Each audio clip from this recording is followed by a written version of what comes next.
Hello and welcome to Searching for Service, brought to you by Rotary District 5950. I'm your host, Kelly Kirk. I'm Joe Kirk. And I'm Chad Larson. Before we intro who our guest is today, Joe's going to remind us of our show's purpose. Our show's purpose is connecting people seeking service with organizations and people who do service. And how we do that is through the vehicle of Rotary. The show's obviously put on by Rotary, but we honor other service organizations as well. And all service is equal. And we think that Rotary is the best vehicle, We do. But it's not the only vehicle. But it's pretty sweet. Yes. And hopefully you get inspired. That's right. Our guest today is Bocar, who is a fellow Rotarian of ours, our club specifically, incoming president as well, but really specifically here to speak on Edine Rides. And so it was wonderful to hear a little bit more about that, and we hope you enjoy. I'm your host, Kelly Kirk. I'm Joe Kirk. And I'm Chad Larson. We'll be back.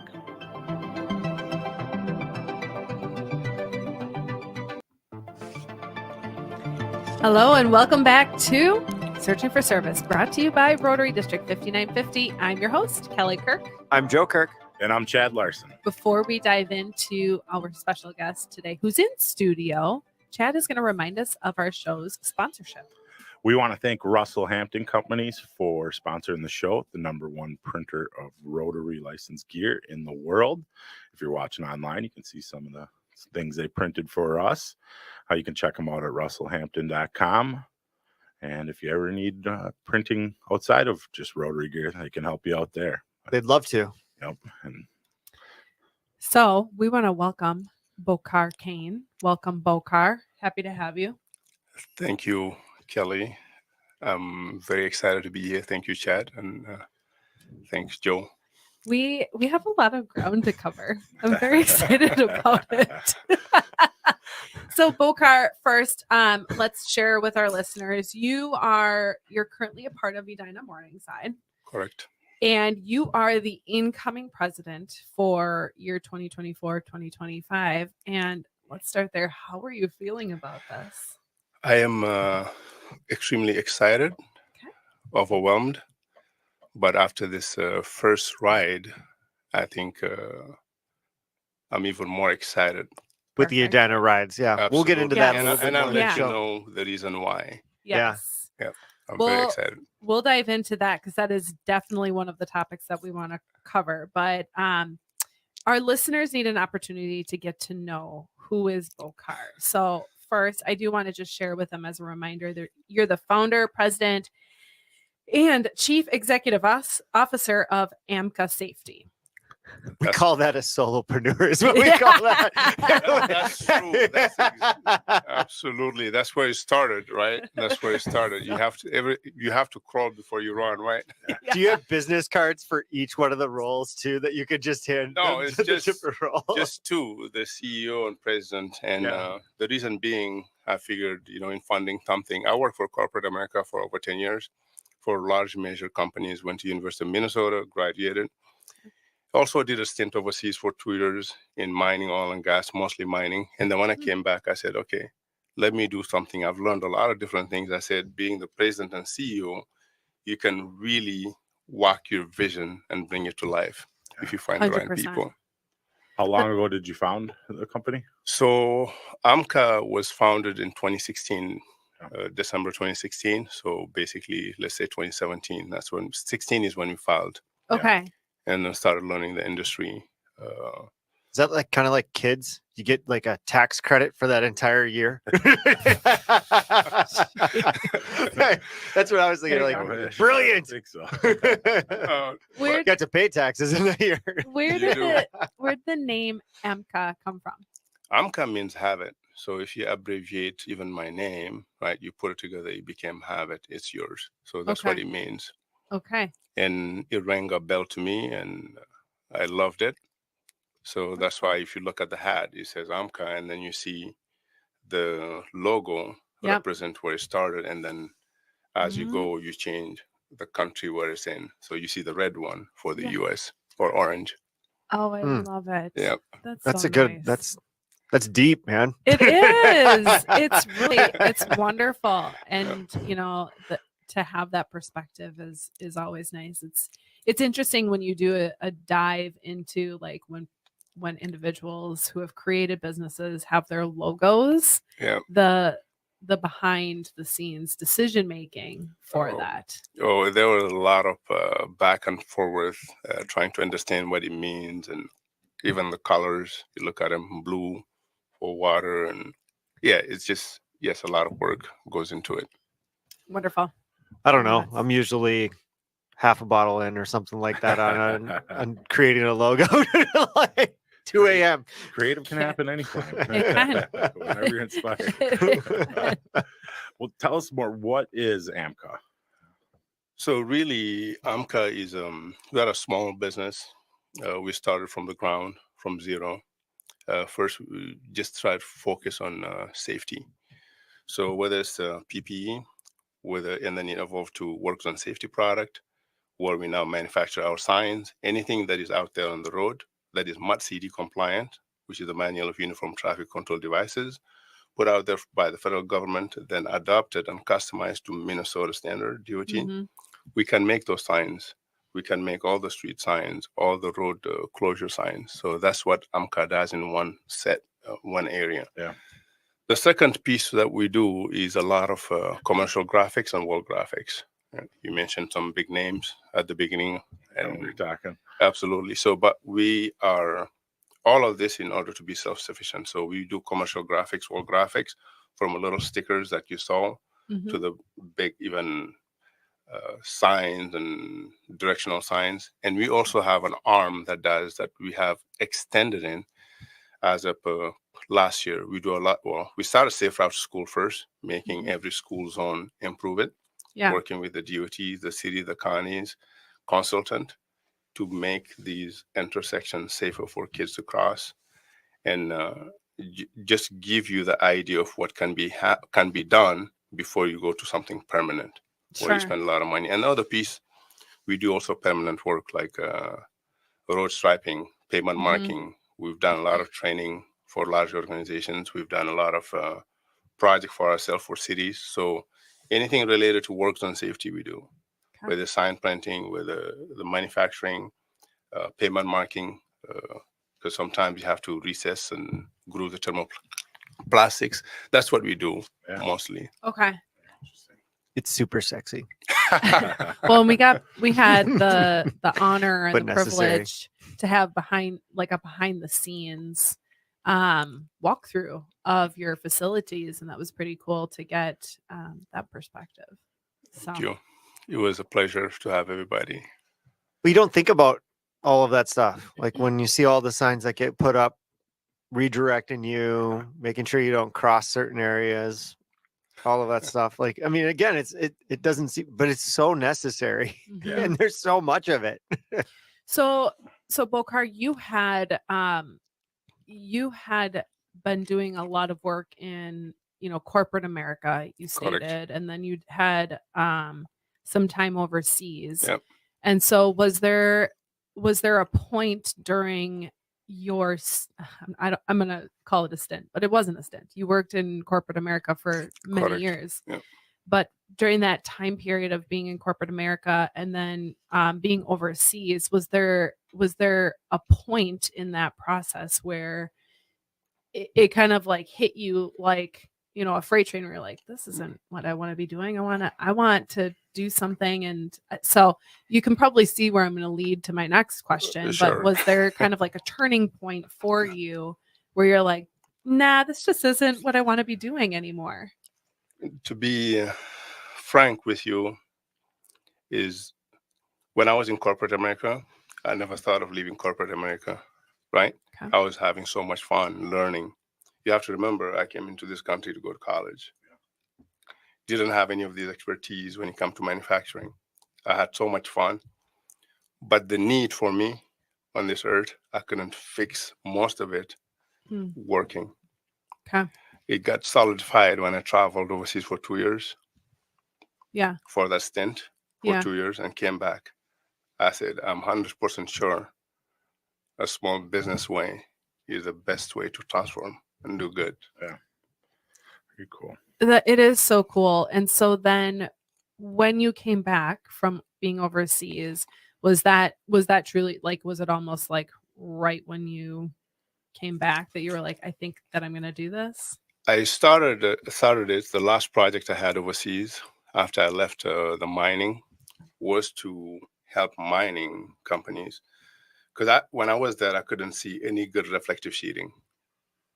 I look at it, I said, "You got to be kidding me! This is what I've seen everywhere. You have a sign, it's clear." So I started auditing for mines to make their works on safety, their areas brighter, safer. That's the last. I did a private project, okay, through a company, and then I brought in the machines. I brought in the film from 3M. I brought in a lot of different things. I executed it. It was amazing. Everybody loved it. And then when I came back, that was my last project. When I came back, okay, let's continue this one. Sure. So that's why I got stuck in this. Okay. Where Stuck in this? Is that what you said? Or started? In You sound like a business owner. Yeah. I'm stuck in this crap. No, I mean, it's in a good way, like stuck Totally. meaning in a good way, right? Yeah. What country was your last project in? My last project was in Mauritania. So I did project between Mauritania and Senegal, West Africa. Yeah. Okay. And that's where you're from. I'm Yeah. from for our Mauritania listeners. Yep. originally, absolutely. Yeah. And for our Awesome. listeners that, maybe are a little rough on their geography, can you give them kind of a... Mauritania borders, it's on the border of the Atlantic Ocean. Okay. And then south you have Morocco, or Yep. the Western Sahara, Okay. which is a disputed area. And then on the south, it borders Senegal, and you have Mali on the east and another part of it. So that's mostly right on the river. Okay. Okay. Called the Senegal River, and also on the Atlantic Ocean. Okay. That's where the desert meets the Atlantic Ocean. Cool. I got it. I'm pretty sure I do. Like if I had a map in front of me, I could probably. You'd have a 1 out of 4 shot at hitting it. So you moved here to go to university. Yes. Well, I moved here. I was in Washington, D.C. learning English, ESL as second language. And I met my my wife, Yep. which is Allison, you all met. Mm-hmm. And we have 4 beautiful children, some in college. The youngest one, Hawa, is getting ready to go to university, graduation in a few weeks. So we met in Washington, D.C., and she goes, "You're paying a lot of money in Washington, you're not getting good education. Go to Minnesota." I graduated from the university. They have very good programs where international students can come and pay in-state tuition. So that's how I ended up coming to Minnesota. Is Allison from Minnesota originally? Yes, she's from Duluth, Minnesota. Okay. She moved away a little bit, Mm-hmm. but always came back. She always boomerangs back to Minnesota. So that's how I ended up the in boomerang. Minnesota. Yeah. We hear that a lot from guests, It's don't we? it's kind of like a Midwest thing, I feel like. So that's good though. That's good though. She redirected you and allowed you an opportunity to get a better education, it sounds like. At a very good, affordable, Sure. not paying arms and legs. Absolutely. She has done a tremendous job. How's that going for you now with how many kids in college? I have 2 in college, and I have one coming up, right? 1 in college, and the second one is going in a few months here. Okay. So she's graduating. Did you try and talk him into the University of Minnesota? I did. Yeah. Because I did, actually. Yeah. Because for a simple fact, I don't want to be selfish, but I don't want them to reinvent themselves. Yeah. Or have to, because when I came to this country, I didn't know anybody. I had to reinvent myself. No, it wasn't easy, but I had a lot of fun. Yeah. So for them, Minnesota, you're born in Minnesota, you have friends here. Yeah. Stay in Minnesota. Yeah. But again, that's a fool's errand to think that your kids aren't going to be like you. I don't know, but for sure, scares the hell out of me. That's all I know. No, they can be themselves. I just direct them, guide them, and they choose. Yeah. We're here. Yeah. We're not far. Yeah. Okay, hold on a second. back me up on this one.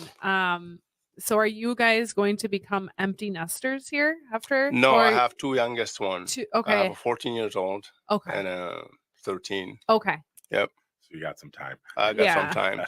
Not too much. You have a more little time, you have a but little yeah. gap between the tuition too. That'll be Yeah. nice. That's pretty much true. Sell more signs. A little bit of breathing room. Or more highway projects, then we'll be good. I think Well- you're safe there, that they're going to keep going. So Yep. Bocar, obviously this is a Rotary podcast, so we have to ask the question. For those of you who are listening right now, Bocar is in the same Rotary as we are, Rotary Club, and that's Edina Morningside in Edina.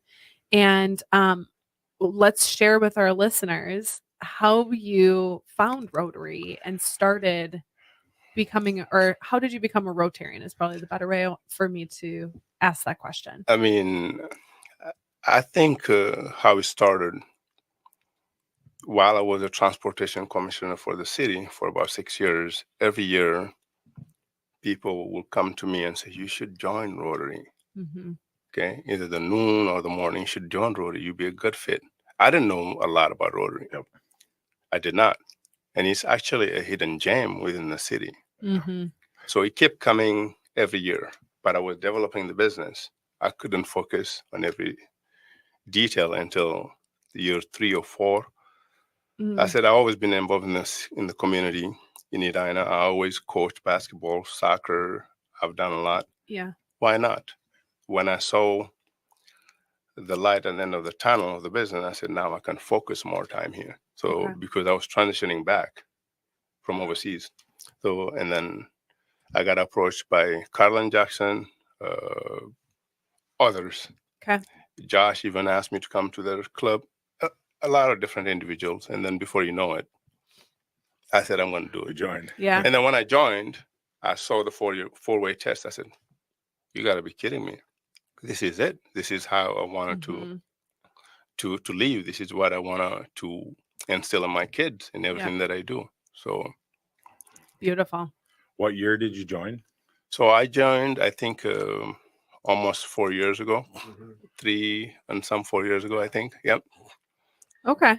I think we were really close to each other. I think Yes. I joined just before, maybe, or Just a few months before. So Yeah. you'll be 4 year, right? I think I am 4 years in. Yeah. Yeah. Mhm. So around the same time. Yeah. We kind of fast tracked then to becoming incoming president. Yeah. So let's remind our listeners what the track looks like to becoming a president, because you don't just well, sometimes you do just go from being a Rotarian to being a president, heard but those stories. more I was gonna say. most oftentimes more oftentimes than not, it's first secretary, Secretary, vice president, Oh. and then you become President, president. President-elect. vice president President-elect. or president-elect, then president, and then past president is Yes. almost a 4-year commitment. Clear as Mhm. mud out there for everybody listening. All right, let's say it again. Secretary, president-elect, president, and then what's the Past president. past president? Yeah. There we go. So when did you make the decision that you wanted to be getting involved in the leadership side of Rotary? I think it's more of, for me, it's more of serving. Yeah. Right? Mm-hmm. That's a good way to put it. It's more of serving, Mhm. right?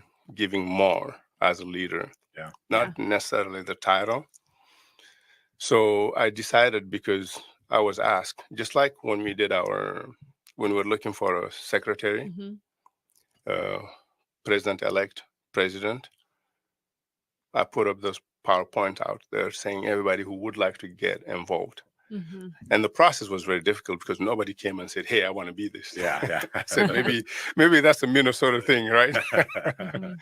But so, and then suggestions start. I would assume that's the same process that was used with me. Yeah. And then Probably. people, start suggesting, because I waited 3 weeks. Nobody showed up. Yeah. I said, okay. And then I'm assuming that's the same process that we use with Bocar. Mm-hmm. And I got approached. I looked at it. I said, I'm going to think about it. And before you know it, I said, sure, why not? Yeah. Right. And you never looked back? No, I never looked back. Too late now. Yeah.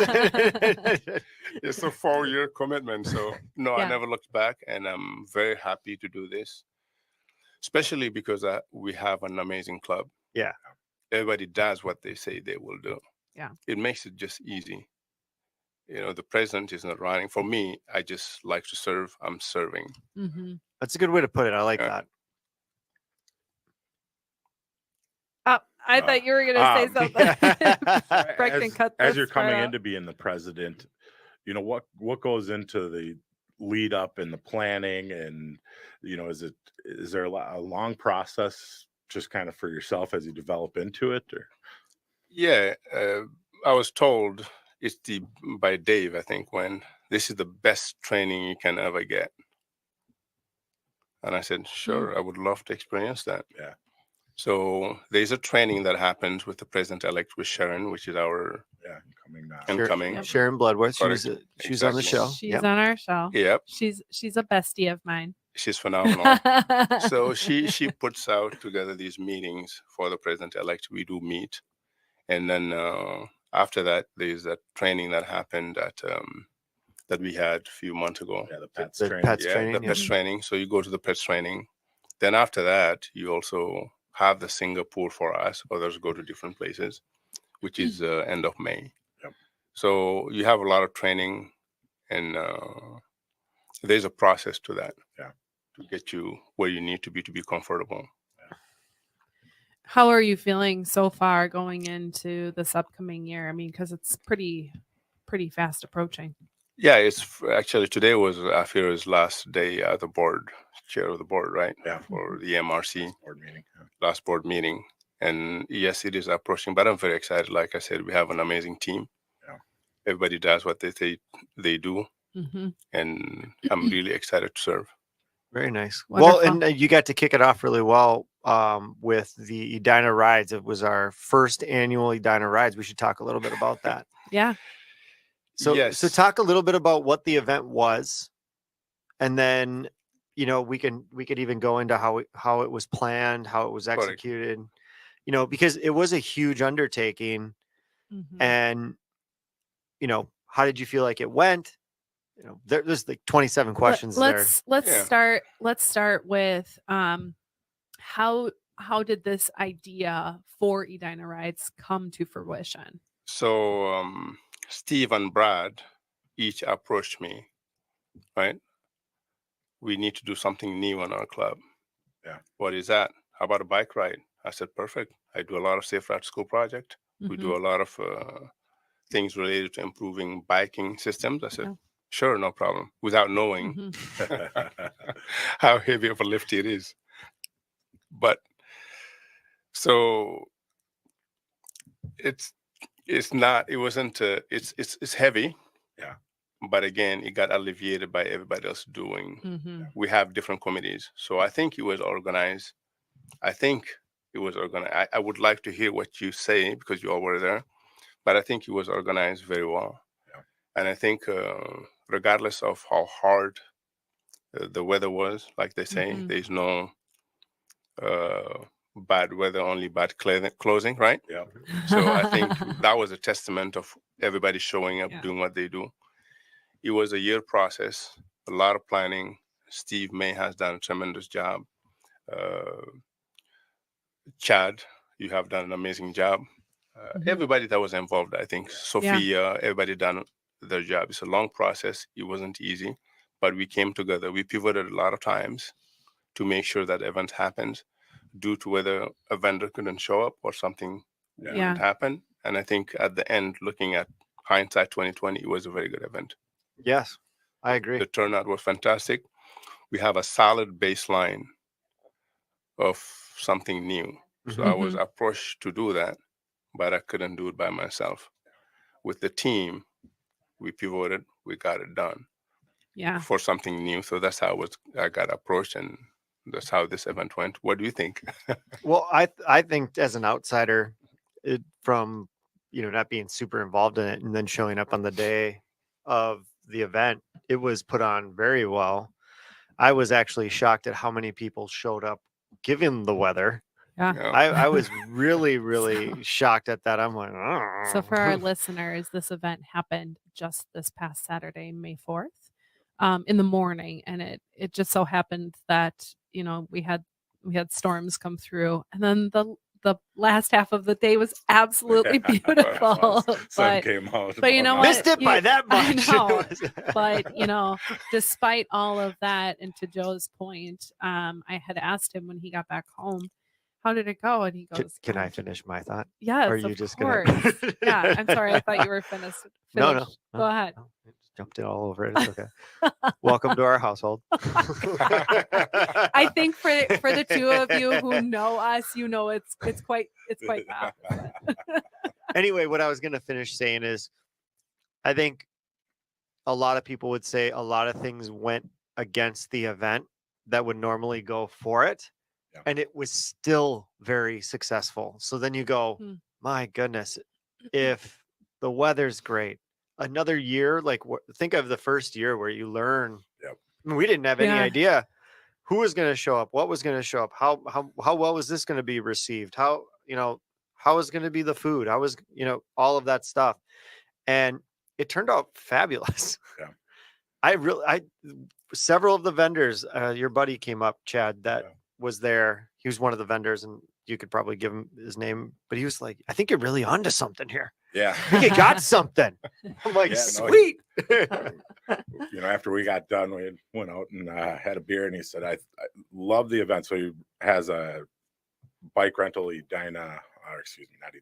electric trails for bikes and a boat for electric boats. And he said, there was such engagement from the people that were there to the vendors. The whole event, he was shocked on how much it was more than just going for a bike ride. Yeah. And I thought that was a really cool aspect of it, where we had hip hop dance, we had jump ropers, we had the band out there, we had a DJ. There was just so much more that was going on than just everybody going for bike riding. That was it. And he said he really thought it was a great event from a vendor perspective. Yeah. Oh, that's really good to hear, because I mean that's my feeling, and I think also our sponsors were phenomenal. Yeah, we had Cargill, we had Cycle Hoops, we had Alta, we had Starbucks, we had like you said, electric bikes, and Dick's House of Sport. Yeah. I mean so many.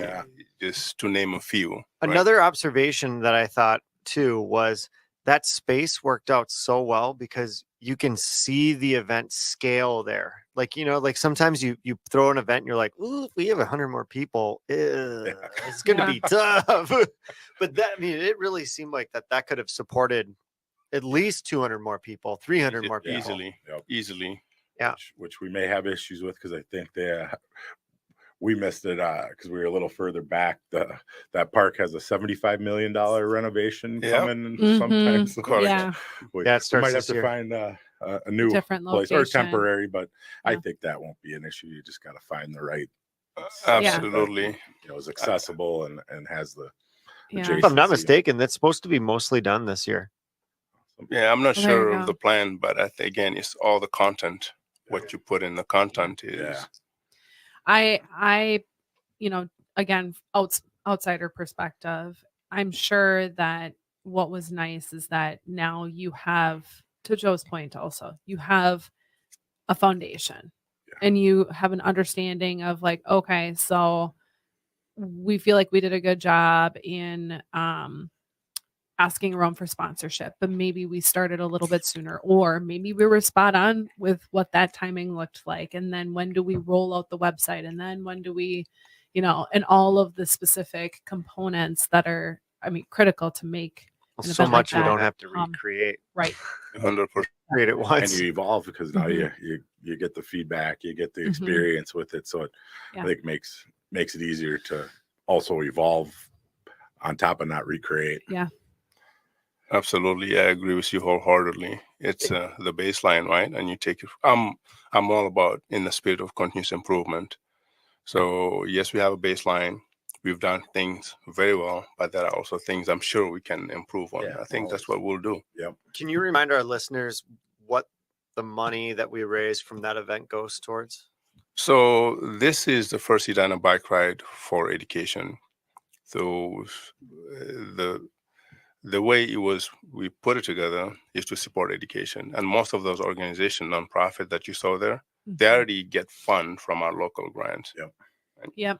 So some will go, if they raise money, they'll get a share of that money. If and then the rest goes to our Rotary funds. Yep. We haven't figured out there's a well-written process Mhm. how the money is going to go, right? We know everybody's going to get back half of what they have put in, if not even more, right? Again, we just had our debriefing, but the rest, I think it just goes back to the same process. Yeah. This Rotary. So we can continue to Yep. fund the Exactly. Yeah. grants and the nonprofits that we support. Exactly. And the beauty is now some of the money we can put aside for next year. Yeah. We don't have to go to to the Rotary Foundation and say, hey, we need money. Yeah. Get Right. going. Yep. So we already have a good baseline.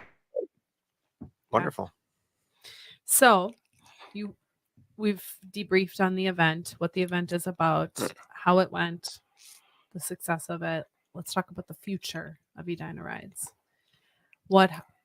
I know that you guys haven't had your debriefing yet, We did a but little bit. I, We did a I'm, little. Yeah. I'm sure that in having, the event itself, there's a lot of conversing that's happening. So what have you discussed in terms of what it'll look like moving forward? So I think we started the debriefing, and I think we came up. We all know we have something solid in our hands, right? We have something solid we can improve on. So now it's a matter of figuring out what date next year we're going to do it. So it's not conflicting with the other event that we have or that we would like to do. Sure. It's just a matter of planning and figuring out the weather. Yeah. The best you can. And yeah, exactly. And the marketing ahead of time. What do we improve? Okay. Who else can we reach out to? Yep. Right.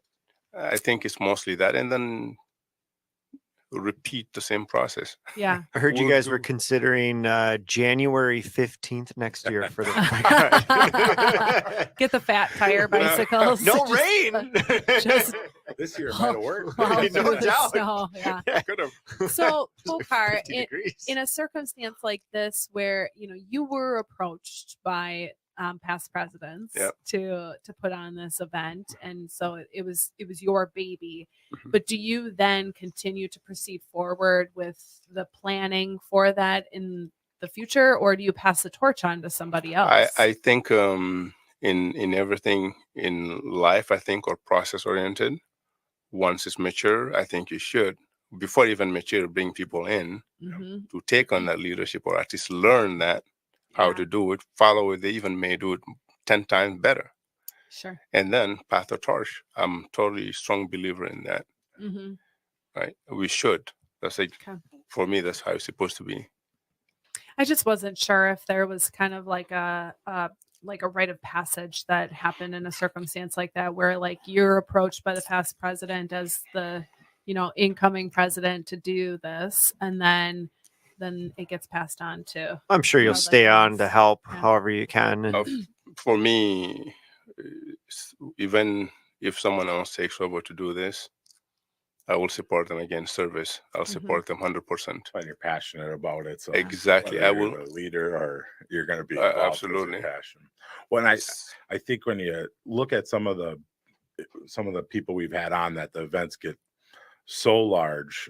Yeah. I mean, eventually they're kind of well oiled where you bring new ideas, but think about some of the concert series or Yep. Yeah. just rinse and repeat it. Yep. Mhm. And Prior Lake Music Yeah, the festival. lakefront. Music Festival. Lakefront. I think at least part of my goal, I think, is yours or all of ours, is that it continues to grow to a point where it's almost it's so Yeah. large it not runs itself. It's We its always- own It's animal. just, though. Yeah. it's Anybody, you're not, somebody that's willing to put the time and effort and bring ideas can kind of take and run it, don't you? What I do agree 100%. What I'm connecting the dots on right now is, yesterday for Edina Public Schools, and I'm finding out that this is just kind of like it seems to be like a statewide thing, because there were other school districts participating in this, but it was like walk or bike to school day, and then for Edina wear green. Yeah. But you can totally play on that too, because of the time frame, if it ends up staying in that same time frame of spring. So it's That's so a wonderful. very good idea. Yeah. Yeah. I didn't You can just kind of make that, make the connection point and go, it's just kind of in addition to this. So Oh, absolutely. we had talked a little bit, and actually Joe and I had talked, it was a bike event, but it was so much more. We talked, and not that we may or may not go in this direction, but do we expand on our walking, wellness? I think having that base in biking kind of brought things together in a different way. Yeah. But I think there's opportunities to, as you talk about, it was bike or walk to school. Yeah. I think there's ways, you got to find the right logistics set up for that, because I think having a lot of bikes on the same trail as a walking trail, that doesn't work. But I think there is opportunities to still keep it in the theme, but expand on it, because like I said, the big takeaway I had, and I think we, yourself and Sophia really picked up on this, was to create an exciting event and atmosphere that the biking was a component of. And even though it was a bike ride, if you were there, was not, it was so much more. Yeah. And so I think there's expansion on that would be my. And that will allow us also to capture a much broader audience. Yeah. Right. Not just, I'm biking, I'm going to show up. How about I don't want to bike? Yeah. I agree with you around wellness, biking, active transportation, however you want to call it. Yeah. Okay. I think it's something amazing. And back to what you just said here, I think around that bike to school, I think could be something monumental. Because if you look back, I don't know if this recorded, my first meetings as a transportation commissioner for the city, that's what I wanted to see. I want to see every kid to be able to bike to school, every neighborhood kid. Yeah. Okay, how do you connect those nodes and modes, or create them so they can bike? Yeah. I think this fits into that 100%. Yeah, very cool. Yeah. And around wellness, it's very critical. Yes. And I think Steve has mentioned also in our briefing, how about we do something like that? Yeah. And I think I'm on board for it. Yeah. Those who want to bike, those who want to stay, enjoy the activities. I should add, it was bike, walk, or wheel to school. All of them. Wheel so all of it. Yeah. Capture the scooters. Hovers. Yeah. Wheel or wheelchair or whatever. So, yep. So we've got a little bit of time left. As you've gotten involved with Rotary, becoming president and done this ride, what has Rotary kind of meant for you personally and I guess professionally too, but as you've gotten involved? I think it means a lot to me, because it aligns exactly with the views I was brought up on. Yeah. Like from my parents. So it means a lot. It also means a sense of community. Yeah. It also means a sense of trust. People trust you, right? Yeah. You know people for a long time. They know what you're capable of, or even not capable of. They can help you reach to that level of capabilities and impact. And it just means so much. Yeah. I don't think word only can describe it, especially when you surround yourself with a very good professional. Yeah. I think we have a great club, and we've talked a lot on the show where if you're not at a meeting, you miss it, because you get something out of it. You get the camaraderie, but you also have great speakers, and your daycare doesn't start till 8. You mentioned it's a hidden gem in Edina. Heard it from a friend. It's a hidden gem. Yeah, absolutely, it is. It's absolutely a hidden gem. It's hard to. We're working on trying to get more members that's everywhere. The whole point of this podcast is to express what it means, not only to us here as the hosts, but then when we have guests on, we always like to ask their perspective and it's important to share that vision from start to, current, what that has looked like for each specific individual, and it has always looked different, and that's really amazing. So I want to ask this question, and that is, for individuals out there who are listening, Bocar, what advice would you give them if they're seeking service? Join Rotary. It really is like the drum beat, right? Like, Yeah. and it's so funny because like sometimes I'm like, really? Is that really yeah, it is actually. It is. I mean, because what's really fascinating is there's nothing that we seem to not be able to do, right? Like there isn't an avenue that we go down that we don't go down, you know what I mean? And then what an opportunity for somebody who has new ideas in coming into a Rotary Club and championing those, because a lot of times somebody's going to listen and kind of jump on board with it. Absolutely. I don't think there's no small task or project for Rotary that Rotary cannot handle. Well, what a great example with the ride, it's something that you guys created, and we've had Tom on. You can join in any project you want. We'll figure it out. Yes. I mean, this is an example of what we've talked about at length with him and other guests. We've always said, it's hard to understand how that can happen, right? Right. Even being a club member, and I have a better understanding having been a part and watched it. That's for sure. We're products of two of them. I mean, I remember when the Edina Rides was just an idea. Like, literally, we're just like, yeah, we're thinking about a bike ride, and we're like, okay, like, like, how are we gonna go about that? Like, and then this show, I remember Lloyd coming to the stinking meeting and going, we would like to do a podcast, and it was like the same thing, like just uttered it out there, and it gets like, yeah. Well, sometimes it's not. Sometimes it's just a few people quietly that get together and are like, all right, let's tackle this thing. And then it turns into something else. But it comes to, talked about the 4-way test, the shared values and mission. Yeah. I think makes it easier to come together on things because you're based in something that connects on so many different levels. Yeah. What's Joe, you're going to know this. You're going to figure this quote out. It's about, like, if you want to go far, go together. Yeah. Do you know what I'm talking about? It's all about, if you want to go fast, go at it alone. If you want to go far, go together. It's something like that. Together, and I thought of that when you were talking about how you were approached to do Edine Rides, and you understood the task at hand, and you went, I can't do this on my own. I need the village. 100%. I need the rest of my Rotary Club to help support this. And it's no different just in any scope of individuals who are not Rotarians thinking about service.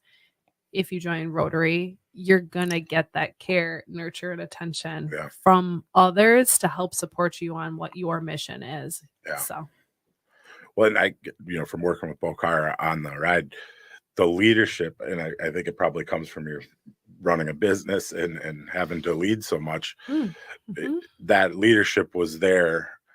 And then you found the right people that were willing to put some time in that, as you said, would do what they said and were accountable. And that doesn't come without leadership. And I think that's a big reason it was successful, and why I'm excited, for your presidency and also to continue with the ride. But it was very, I think, calculated on how you made the processes and how we did things. Our meetings were efficient. Well, I mean, we had an hour meeting every week, and we stayed on task so we could, because we're all same with this show. Don't have a lot of extra time. Right. You guys have children, all of you. Yep. We do the podcast. You're becoming president, so that made it, for me, being a part of it, a lot easier and also efficiency. That made it much more obtainable, where I'll absolutely participate moving forward, because without having a lot of extra time, you want your time to be used in an efficient way. That's really good feedback. That was really kind feedback, Chad. Very kind. Thank you. Again, thank you to everybody because everybody pulled their weight and what they said they wanted to do. It's not possible by just one person. You said the vision, mission was set already from above us, right? And the vision, and we execute. And we do a PDCA, right? Which is plan, do, check, act. Right? We improve it. What is that again? PDCA, plan, do, check, act. And then you continuous improvement. You do it again and PDCA. again. It's Very a nice. system. Those systems. You're gonna have to look They that up. seem to do the trick. No, I got it. PDCA. Bocar, thank you so much for joining us Yeah, today. it was an great. honor. It was nice to get some more insight into who you are and how you operate as well, and how that flowed into Edina Rides and your upcoming presidency. So congratulations on that. Thank you, and thank you See, for having me. this wasn't too bad, was it? No, I mean, I love being around our club members, and Yeah. you build friendship and get to know each other more. Thank you Is- for having me. Yeah, it was an honor. Thank you, everyone, for tuning in to Searching for Service. I'm your host, Kelly Kirk. I'm Joe Kirk. And I'm Chad Larson. We'll be back.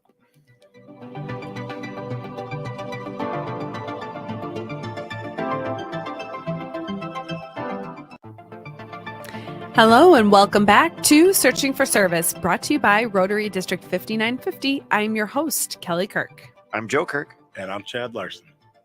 That was really interesting to hear more about the endeavor that is Edina Ride, Mhm. it being the first Yeah. fundraising, like first one that Bocar was putting on. Yeah. And it was fun to learn.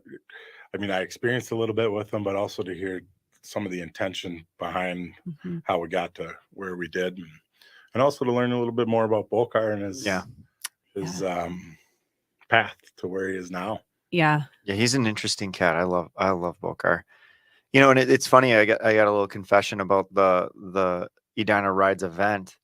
I remember when it was proposed, and I'm like, another one right by the golf tournament. You know, I've helped with the golf tournament a lot and stuff. I'm Mhm. like, wow. I mean, this isn't gonna work. Yeah. And then it was amazing watching it unfold. And I think it was a blessing in disguise that we had bad weather on the morning of, because the people that showed up, there was a ton of people still. Yeah. And so you go, we got something here. Yeah. Wait till Mhm. next year when it's 70 and perfect outside and we got 500-600 people. Yep. Yeah. So I think that it's just such a cool event. It's always like opportunities in those moments for learning. And it sounded like there was really great opportunities and just so much good that came of it as well. And we'll probably know soon if we got to switch parks. Yeah. Yeah, there you go. Well, and Chad and I will be out there slinging hot dogs again. Yes, we will. Yeah. Nice work, guys. Nice work. Well, that was really nice of him to come on and share a little bit more about it. We hope you enjoyed. I'm your host, Kelly Kirk. I'm Joe Kirk. And I'm Chad Larson. It's time to stop searching And start serving. See you next week.